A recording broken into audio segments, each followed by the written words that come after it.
What's up, family? Hope you guys are having a good morning. As you guys can see at the chart that we are still holding. We are still holding, and we already have 1.3 million people on the watch list. Hey, February will be a month to remember. Remember that. I hold Dogelon Mars because I did my research. I know the utility. I know what it can do. I know it can change my life and your life. We all want financial freedom. As much as you guys do your research on this token, you will understand why I say you all will have financial freedom.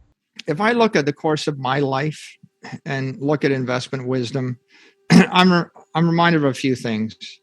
One, Warren Buffett said, if you wouldn't hold that thing for 10 years, you shouldn't hold it for 10 minutes.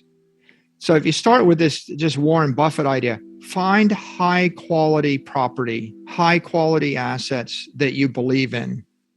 And if you're not sure you would hold it for 10 years, instead of investing in it, you probably should invest in learning more about it, right? Study something long enough, right? But Google, Facebook, Apple, Amazon, Microsoft, Bitcoin.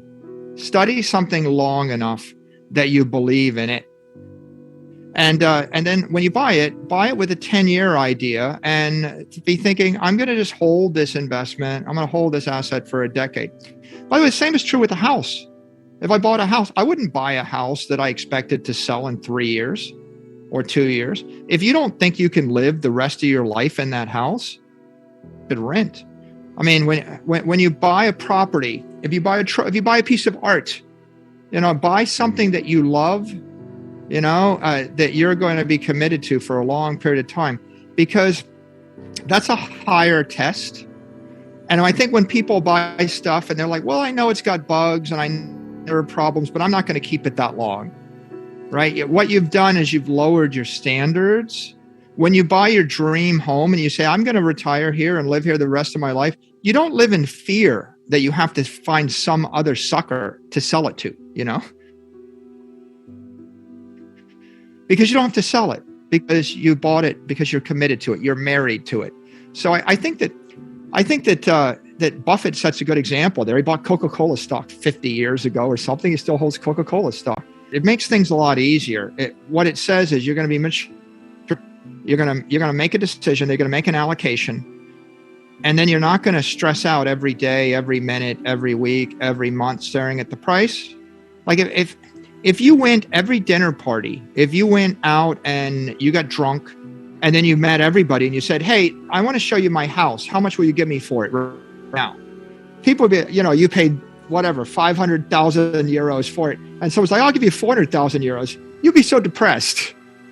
How much will you give me for it? I'll give you 600,000. You're ecstatic. And then, 2 a.m. and you're really drunk. How much? And then you find someone who's even drunker than you. How much will you give me for it? 300,000. Now you're really depressed. Now I'm going to slit my wrist. It's because you're continually overindulging in this exercise. If you just said, this is my beautiful house, I love it, I'm going to live in it the rest of my life, then it's a totally different situation. If I look at all the mistakes that I made, the mistakes are generally, just about every investment I ever made was a good one, because I only bought good things. All my mistakes are, I wish I bought more. And my second mistake is, I'm sad that I ever sold it for any reason. You're not doing this mistake anymore. You're buying so many Bitcoin right now, Michael. Once you figure out what you love, then you buy it. And then your question really is, well, if I'm going to sell it, what's better than what I'm already holding?